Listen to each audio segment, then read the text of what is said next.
It's a territory unfamiliar to most Canadians, the rugged, barren tundra of the high north. With the exception of the water, I thought I was looking at the moon. It's Resolute Bay, Canada's second northernmost community, found on Cornwallis Island, Nunavut, on the shores of the legendary Northwest Passage. And it's the site of a major sovereignty operation, Operation Nanook.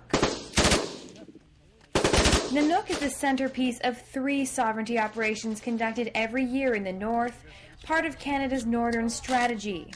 Part of the exercise is just to show the forces can operate here and do, asserting sovereignty, an important element in Stephen Harper's policy book.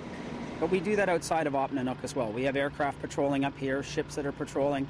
We have the Canadian Rangers who are here all year round. But this operation works towards some other goals of the government's strategy, generating forces that can operate in the north, sustaining larger forces in the north, and rapid deployment of forces to specific locations. We have the first part, which we call our force generation training, and that's really just practicing the skills that the average soldier, sailor, and airman would have, and of course with the unique variables that we're doing this up in the Arctic. The second part of this operation includes an air disaster and a disaster at sea. Taking part in that are elements from the Navy, Air Force, and Land Forces, as well as the Coast Guard and a number of different government departments. They call it a whole-of-government exercise. There's about 13 different government agencies and departments involved. Emergency planning will be put to the test, but lessons learned will provide skills that can be used almost anywhere. We don't say there's any credible threat to the north, but good sort of basic soldiering, sailor, and airman skills apply everywhere in the world, and they'll always practice some of those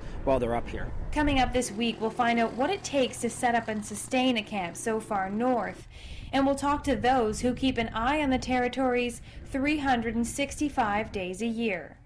In Resolute Bay, Nunavut, Jennifer Madigan, A News.